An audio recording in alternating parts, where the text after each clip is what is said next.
Good morning. So, we continue with our lectures on traditions in world cinema. I will be talking about Luis Buñuel, the great film director from Spain, and the focus is on Spanish cinema. Let me write that on the board. I haven't written it.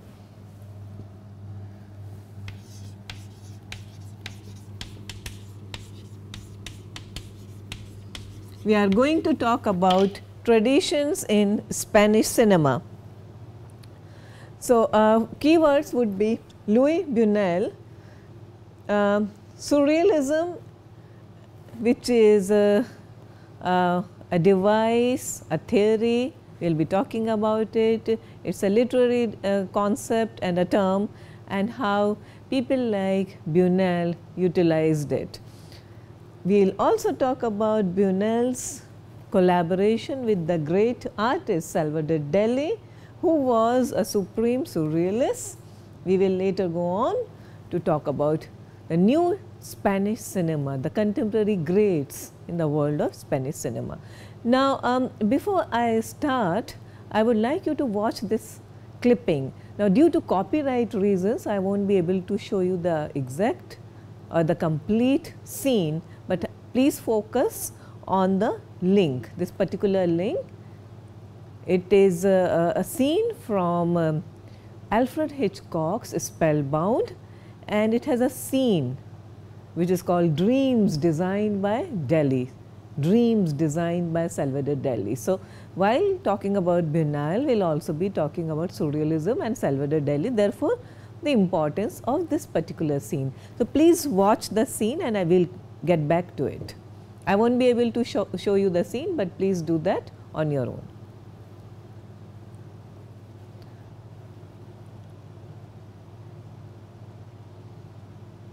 All right. Okay, so what did you watch in that scene? Plenty of eyes. Gregory Peck, the great Hollywood star, and Ingrid Bergman. So, and you watched Gregory Peck being hypnotized.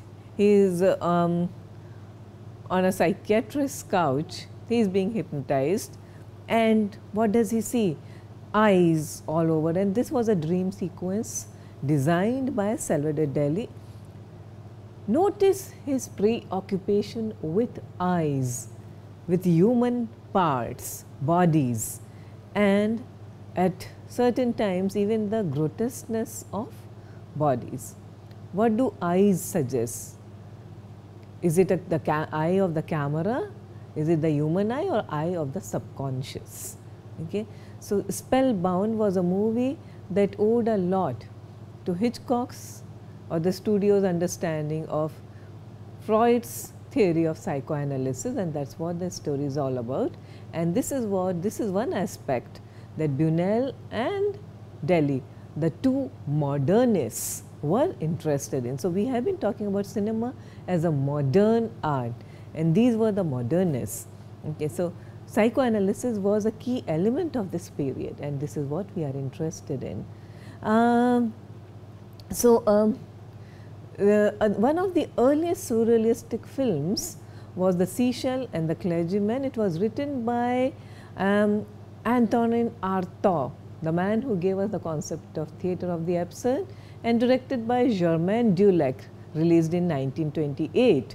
So, surrealism has always been an integral part of cinema. Even today, now and then, we have the concept of dreams and dreams within dreams devices used by filmmakers in order to show that there is a thin line between what is real, what is subconscious, and what is dream. So, for decades, as you know, we have been talking about surrealism, Spanish cinema. So, Luis Buñuel at the forefront of Spanish cinema, and for decades Spanish cinema was associated with the work of Luis Buñuel, who lived between 1900 to 1983. He made a very bitter, caustic documentary called La Hertz in 1932, and after that he was forced to go into exile to various parts of Europe. He did not direct another film for a staggering 15 years. He worked sporadically as a producer in Paris, Hollywood and Madrid before emigrating to America in 1938 to escape fascism. A famous quote attributed to Buñuel is, "Thank God I am an atheist." Now look at the juxtaposition, look at the contradictoriness of the statement. Thank God I am an atheist. Buñuel was born in Spain and he is regarded as one of the most iconoclastic and rebellious of directors. He has a very savage and macabre and rather cynical view of mankind. He was an enemy of General Franco's Spain. Okay, as I have already told you, he was forced to live in exile in Mexico. His work reveal his commitment towards anti-fascism, anti-clericalism and anti-bourgeoism. Okay, so these tendencies, okay, he was extremely against them. His works illustrate that. He was a surrealist. And what is surrealism? Surrealism was a confrontational and experimental art form which is a 20th century avant-garde movement in art and literature. It attempted to revise the existing definitions of reality and to release the creative potential of the unconscious mind by the irrational juxtaposition of images. So, unconscious mind, juxtaposition of images, contradictory images that do not go together. We will be talking about that in a moment. The founding father of this movement is the poet and artist André Breton, who published the first Surrealist Manifesto, which was a critique of excessive rationalism and materialism of Western society and sought to reveal the creative potential of the unconscious and juxtaposed images of the real and the imagined to very disturbing, disconcerting effects.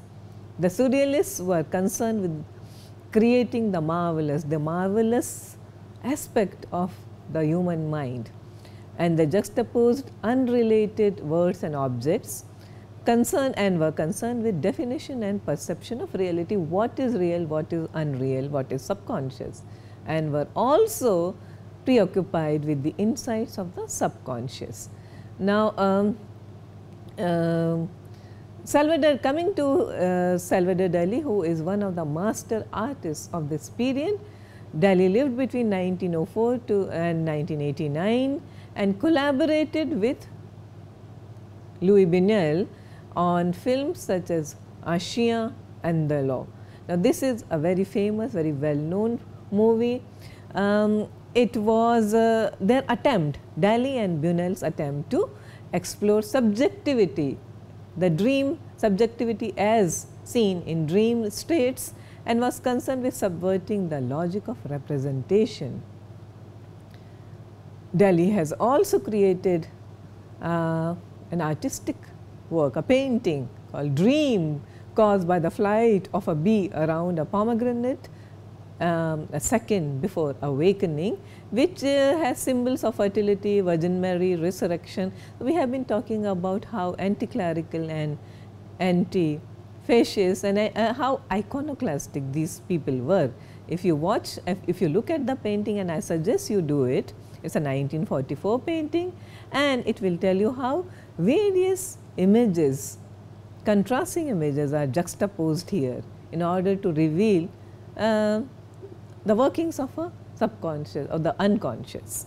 Okay. Dali's interest in dreamscape and the influence were rather influenced by the writings of Dr. Sigmund Freud, and Buñuel and Dali both represented or reflected the writings of Freud in the work. Coming to surrealism again, surrealism is based on the belief in the superior reality of certain forms of previously neglected associations, in the omnipotence of dream and in the disinterested play of thought. That is what André Breton defined or explained that as. Delhi's fascination with juxtaposing images can be exemplified by his painting Telephone and the Lobster. Delhi was always fascinated by the image of lobster and how suddenly lobster can find its way on in most unexpected places. So, he also designed famously for various couturiers in France, okay, where lobsters would be painted or be printed on beautiful fashion gowns. And also there is a scene where the telephone receiver is painted in the image of a lobster. And how do these two go together? When the idea is juxtaposition of seemingly different images. You know, to move us, to shake us out of our complacency and make us look at things in a different way. The Surrealism as an art was influenced by Freud, by the teachings or the writings of Freud, and dedicated to the expression of imagination as revealed in dreams, free of conscious control of reason and free of convention. At its core, Surrealism is an expression of imagination. It is different from Expressionism. We need to understand that, which is another key device or theory we keep talking about. Expressionism is different from Surrealism because it is a general term for a mode of representation in visual arts, which is used in extreme reaction against realism or naturalism and presents a world violently distorted under the pressure of intense personal moods, ideas and emotions. So, that is where the two differ. Okay, Expressionism is quite violent. Okay. Image and language express feelings and imagination rather than represent external reality. Expressionism is more a mood, an idea or emotion conveyed about a certain subject matter. I would suggest that you watch the opening shot of Un Chien Andalou, which was released in 1928. It is known for its non-narrative structure and surrealism, and the movie famously opens with a close-up shot of a woman's eye. That is what we are led to believe, that it is a woman's eye, and a hand holding a razor blade, and then the blade splices the eyeball of that woman. Now, this scene was this image was so shocking that people were shaken out of their, you know, they were completely on the edge of their seats. I mean, what is this supposed to mean? What was Buñuel and rather what were Buñuel and Dalí trying to suggest here? Okay. I would recommend that there is plenty of interpretation of this particular scene. Many people have seen it as the young artists Buñuel and Dalí's effort to shake the bourgeoisie out of their complacency, and also to force them to look at cinema as a kind of high art, not just a means of entertainment. There are other shocking imageries and images and scenes as well. For example, the scene of a severed hand and with worms and ants crawling all over it, and a very expressionistic winding staircase. So, these are the scenes that make us think that what actually is the meaning of reality, what is reality and what is the subconscious. Buñuel also made a famous film, quite a successful film called The Age of Gold, L'Âge d'Or, which was released in 1930, and it was called, generally labeled as a surrealist frenzy. Again, it is subversive and it is anarchic. It looks at various ideas, sex, religion, society in a very subversive and interrogative way. Buñuel's characters, all directors are known for their leanings towards certain kinds, representation of certain kinds of characters, and Buñuel's characters are essentially hypocritical and selfish, and they compromise any principle in order to find instant gratification. One example is Belle de Jour, which was released in 1967, starring Catherine Deneuve and Jean Sorel, which is a movie about unfulfilled desires, sadomasochism, and again, as characteristic of Buñuel, it is a blend of reality, fantasy and dreams. I will, Belle de Jour is a very well documented film. Many of you would be, I suggest that if you have not watched the movie, then you please do watch at least clippings of the films. They are available on the net, and I would like to talk to you about an equally great film of Buñuel, which should be done in a course like this, so which is called Viridiana. Now, Viridiana was released in 1961.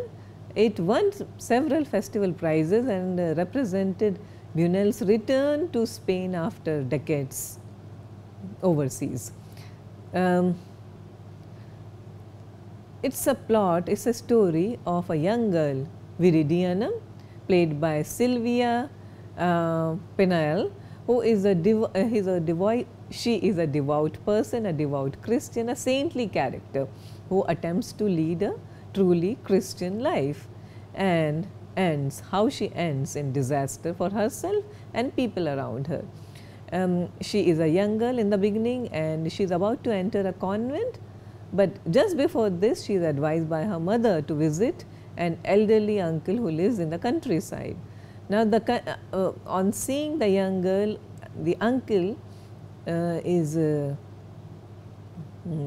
forced to remember. He recalls his dead wife who died on their wedding night.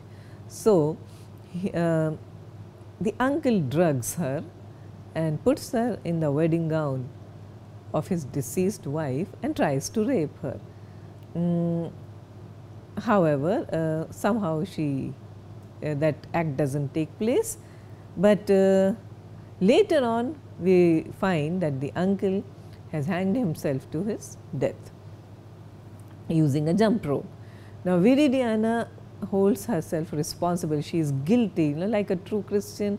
She feels tremendously responsible for this horrible tragedy, and she takes responsibility for her uncle's suicide and decides to stay back to take care of her uncle's estate along with her uncle's illegitimate son George. So, to continue her act of contrition, repentance, she invites a group of diseased beggars from a nearby town to come and live on her uncle's estate. There are several abandoned cottages, nobody is using them. So, she invites these people, the homeless, the destitute, lepers, to come and stay on the estate. There is a famous montage where we see Viridiana's futile attempts to save these wretched characters through prayers and George's efforts to restore some kind of order and balance on the estate. One day George and Viridiana are away on some business, and the beggars take over. They break into the mansion and stage a sort of parody of Leonardo da Vinci's painting The Last Supper. I am sure most of you are aware of that, but if you are not, please do look up this painting The Last Supper by Da Vinci. Now, this scene in Buñuel, it's like a frieze. It is the beggars arrange themselves around the dining table and they have their meals exactly the way it is shown in The Last Supper, accompanied by the strains of Handel's, the classical musicians, his symphony Messiah. And once Viridiana and George returned, one of the lepers nearly raped Viridiana. All this finally leads to the breakdown of her spiritual pride. The film was righteous and blasphemous, and not surprisingly, the Spanish government attempted to destroy all the prints of the films. However, the film had already reached Cannes Film Festival and was awarded Palme d'Or award. The theme is something that has been a regular in Buñuel. It exposes the follies of human nature. Human beings, as Buñuel says or suggests, are beyond redemption. That's his theme. And then the film is also read as an anti-Catholic and anti-fascist parable that Buñuel shot in Catholic Spain. The film was officially denounced by the Vatican, and I quote them, as an insult to Christianity. Buñuel's The Exterminating Angel, a 1962 movie, is a macabre comedy. It is again quite anti-bourgeoisie, a theme which was repeated very frequently in Buñuel. So, the story takes place in a beautiful mansion, a big aristocratic house where the dinner guests arrive, and they arrive twice. So, same scene is repeated twice. Why? We will look into it. We will look at it. They ascend the stairs and walk through the wide doorway, and then they arrive again. It's a supremely crafted scene. The dinner guests arrive, they ascend the stairs, walk through the wide doorway, and then they arrive again. The same guests seen from a higher camera angle, and then again they ascend the stairs and walk through the wide doorway. Soon we realize, after the initial niceties and pleasantries are exchanged, we realize that the cook and all the servants, the waiters, they quit their jobs and just leaving the owner, the mistress of the house, high and dry. What is she going to, how is she going to manage this event without the aid of her servants? Now, soon we realize that the guests are incapable of leaving. While the servants have escaped, the guests are sort of trapped in the house, and it's all mysterious. It's not, there is no supernaturalism happening here, there is no explanation given here. They are just not able to leave the place. So, gradually their well cultivated mass, the civilized mass, starts slipping away. They resort to slandering each other and reflect baser human emotions such as greed, lust and jealousy. They keep on getting desperate. They try to get out but cannot, and then they become increasingly savage, like our primal selves. They smash furniture around the house, they start killing each other, and also kill the sheep wandering into the halls. Now, what are sheep doing around the house? That is also left unexplained, but they kill the sheep, cook them on a fire made from broken furniture.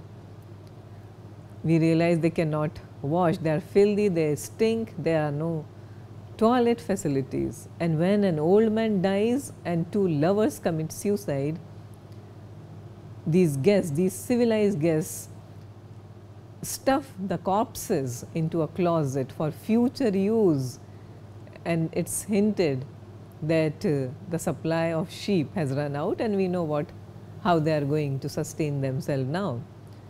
The prisoners finally attempt to reconstruct the circumstances leading up to their imprisonment, and they are able to get out. So, again it's a story of a bourgeois cul-de-sac.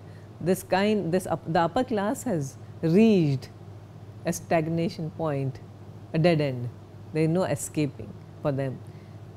Although they have defeated the workers, the rich are trapped in their own wealth, The film, the last scene of the film is set in a cathedral where these people who have just escaped from this mansion, they come together and pray, offer thanks.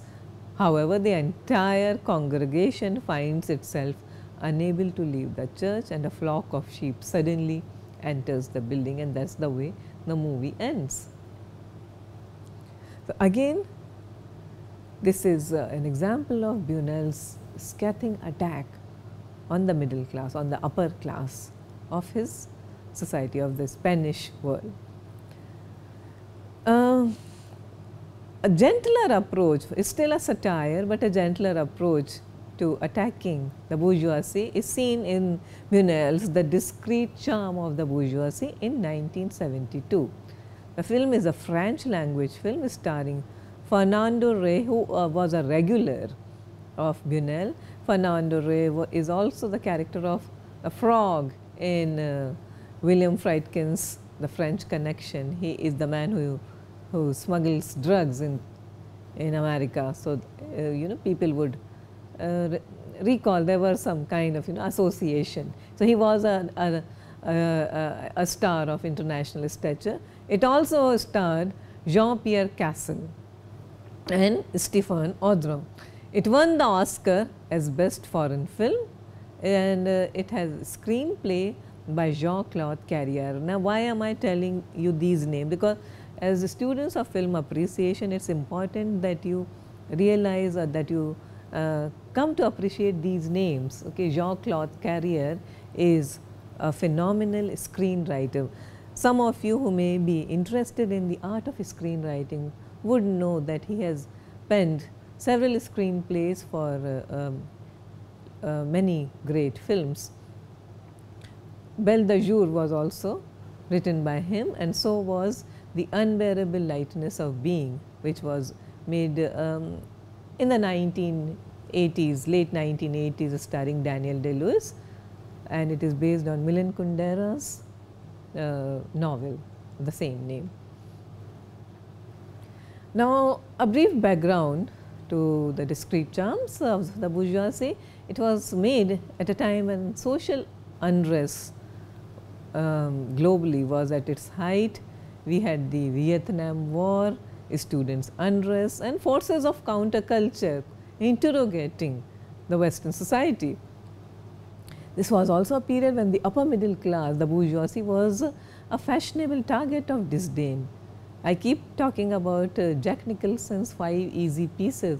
You must watch this film. It was released around the same time, and again you can see the leading man's, the protagonist's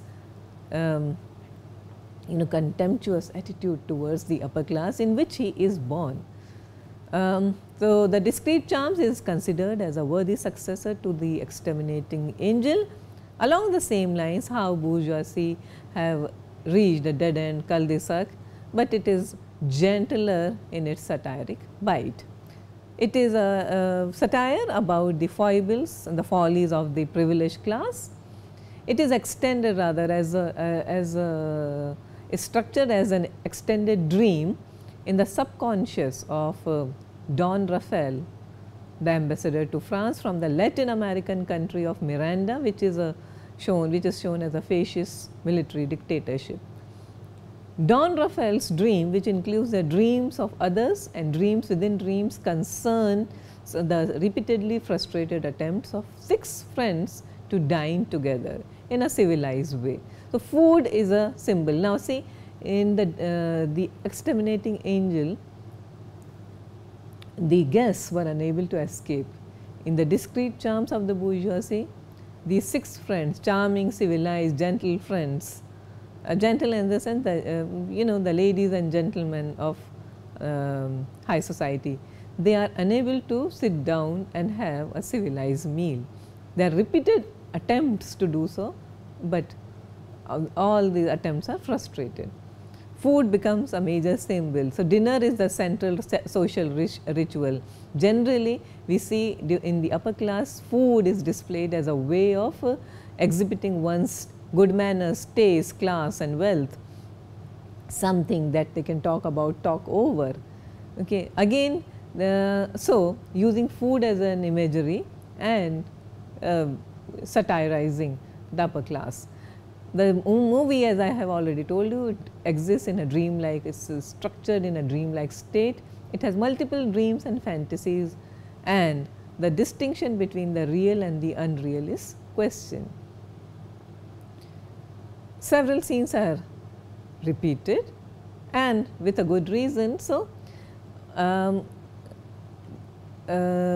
it is repetition is used here as an aesthetic device, you know. Repetition is one aesthetic device in literature and film to explore a certain state of mind. I would suggest here that you watch Groundhog Day, okay, in order to understand the aesthetic device, repetition as an aesthetic device. So, Buñuel feels that repetition is fundamental to human experience, and it can be used to explore certain human functioning of the human mind. So, from here we move on to Buñuel's another great movie, The Phantom of Liberty, which was a social satire made in 1974. It's Buñuel experiments a lot. It's a free form, free flowing film, interconnected stories, and he combines every possible storytelling device, including narrative painting, the Gothic mood, the epistolary device, the flashback, the dream sequence, and allusion to other films to create a narrative which is circular and self-reflexive. Buñuel's next great film was That Obscure Object of Desire, released in 1977, which interrogates the theme of love and desire. It is about a young Spanish woman who flirts and then swindles a middle-aged French widower. Very interestingly, and again in continuation with Buñuel's iconoclasm, a terrorist group is named the Revolutionary Army of the Infant Jesus.